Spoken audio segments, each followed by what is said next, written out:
In today's video, I'm going to show you how to make a keychain using an acrylic blank and Crystalac Brite Tone.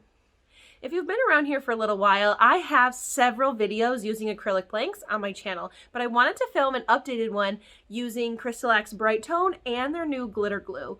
I highly recommend using the glitter glue because it cuts down on the total number of time it takes to make a keychain.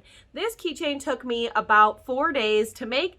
Minimal amount of time in those 4 days, but a total of 4 days to get it done from start to finish. And I want to show you exactly how I did it. If you're new here, my name is Allison, and here on this channel, I post weekly tutorials to help you learn new crafts quickly and efficiently so you can spend less time learning and more time making. So if that sounds good to you, hit that like button and let's get started. So your acrylic blank comes with these protective covers, and you're going to remove just one side, the one side that you're going to put glitter on. And it is important that you prep the surface. So just take a 400 grit sanding pad and just give it a light scuff and wipe all of it dry. I like to use Brite Tone to add my glitter. You can use the glitter glue, that's totally fine. I just find that my glitter lays better with the Brite Tone, and I get less mess around the sides. So I always apply the Brite Tone and let it sit for like 20 seconds so it can self-level, and then I pour on my glitter. And I always pour on more than I need. And then because I use Brite Tone, this needs to dry for 4 hours. I like to take my finger and pat it down, and then you can just sort of tap off any excess, and again, let this dry for 4 hours. And just, a quick reminder to save your glitter if you're not doing that. After that 4 hours is done, you can add a second coat if necessary. Now, this is an iridescent glitter, so I almost always need 2 coats with an iridescent glitter. So I'm going to use the glitter glue to apply my second coat. And I am dabbing with this foam brush because when I tried to actually brush it, a bunch of the foam came off into my glitter. So you don't want that to happen. You can use a Taklon brush instead, whatever works, but just make sure that it is flat and you don't have a lot of peaks and valleys. And then you can add your second coat right away. Again, adding too much, you can take your finger and tap it down to just make sure it is nice and flat. This needs to dry for 2 hours because it is the glitter glue, right? So Brite Tone takes 4 and the glitter glue takes 2. And then after that 2 hours, I'm going to use this rubber brayer to really get that glitter nice and flat. I'm using a piece of parchment paper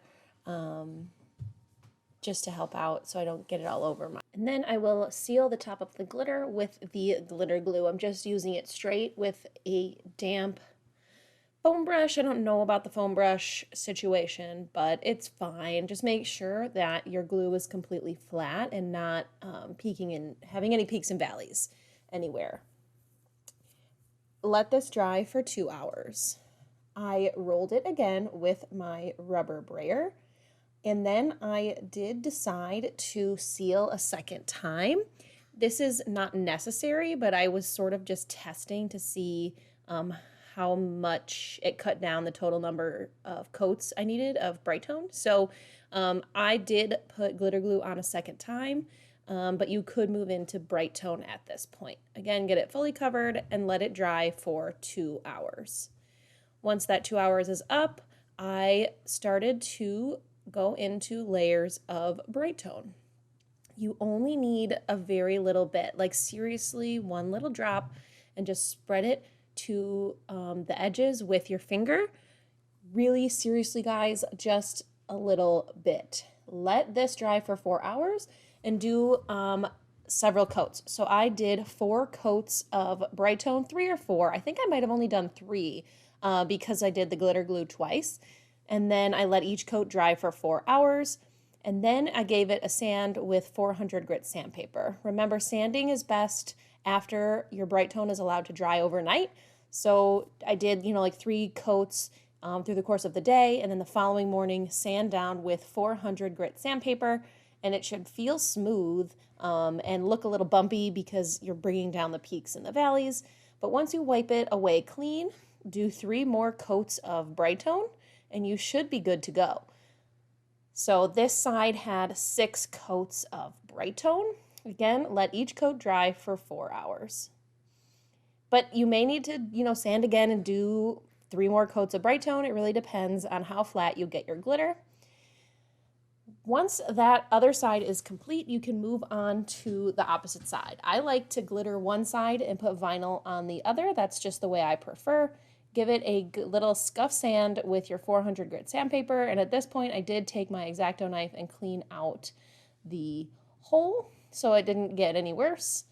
I cut my vinyl that I got Oracle 651, and then this printed vinyl I got from Expressions Vinyl. Remember, when you get your acrylic blanks, from most places, you're going to get the SVG that goes along with it. So I already had this SVG because I bought the file, or I bought the blank, and that blank comes from Zindy.com, but there are lots of places you can get acrylic blanks. I usually use the wet method to apply my vinyl, but today I decided just to go with it. I will link the video for the wet method right now, but that does help get a bubble-free application. I did take my X-Acto knife and my sharp tweezers to punch through the hole of the vinyl. I don't usually cut that hole, I just punch it through. And then you're going to do a few layers of Brite Tone. Again, just a little bit, using your finger to bring it to the edges.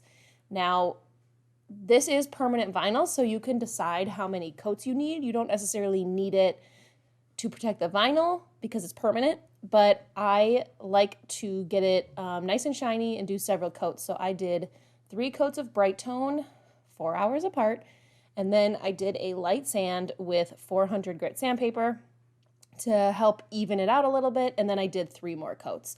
I find you do need like 5 or 6 coats of Brite Tone to really get that shiny finish. Anything less may not be as shiny as you want it. So you'll just keep going until you are satisfied. There's no set rule as to how many coats you need. And then you can add your hardware. I have my Amazon page linked down below where I have a whole section on tools for acrylic blanks, but I highly recommend this jump ring tool so you can open your jump rings easily. I got this keychain hardware from, I actually think I got it from Craft Chameleon, but I will link one for Amazon. And then I put on little charms. So I put on a flower charm that I got from Creepsake Shop and this tassel that I got from Amazon. I think it just gives your keychains just a little something extra. Again, everything is linked down below. If you would like to see a video on how I did a straw topper, I will link that right now. Thanks for watching, and let me know in the comments if you have any questions.